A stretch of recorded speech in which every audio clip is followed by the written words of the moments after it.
That brings us to the controlled AC power strip, also known as the CPS.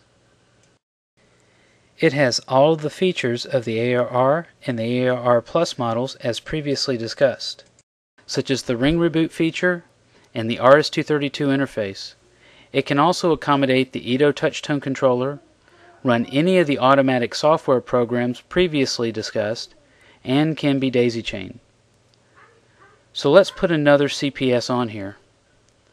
Up to 10 units can be connected in a daisy-chain. It simply connects to the downstream port of the previous unit. This connecting cable can be up to 1,500 feet long depending on your application. So as you can see, the CPS has everything that the previous models have. However, its big claim to fame is that each of the 3 pairs of AC ports can be controlled separately, no matter what type of control you were using. So if your requirement is to control multiple devices independently from one power strip, the CPS is the model that you need. Normally, the CPS is used with the RS-232 interface, the EDO touch-tone controller, or the AutoPing software. For the sake of this demo, we will use RS-232 with the filtered adapter, so we can send commands directly to the power strip from the PC. Just connect the adapter to the RS-232 port on the PC.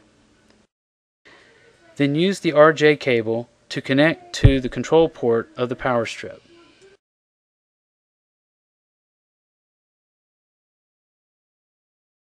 We will put these night lights on the 3 pairs so you can see the power state of the outlets.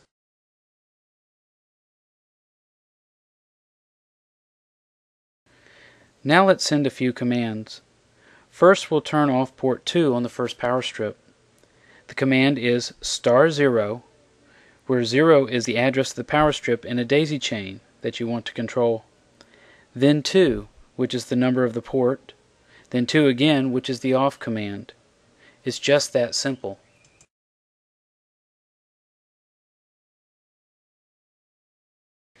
To turn it back on, we'll send a *0, 2, 1, where 1 is the on command.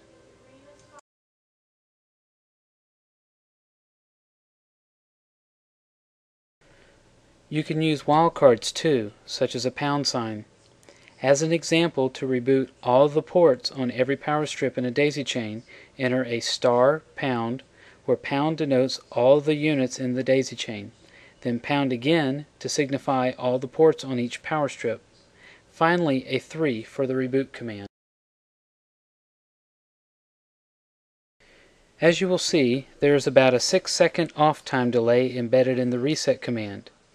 Also note how the ports come back up in a delayed sequence, so as not to put a power-up surge on your AC circuit.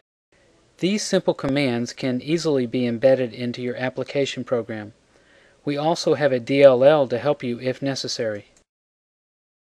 You can also change some of the operating parameters through the RS-232 port, such as the off time of a reset, the power-up state, on or off, and the port separation delay. The port separation delay may come in handy if you are trying to bring multiple devices back up in a timed sequence, such as a separate modem, router, and PC. You can also make inquiries to its settings through the RS-232 interface. The power strip will respond with beeps. So that is a brief overview of the controlled AC power strip, or the CPS. It has all of the features that meet most any power control application, local or remote. If you need a USB port for local control instead of RS-232, take a look at the black boxes. Additional information is available on our website. Thanks.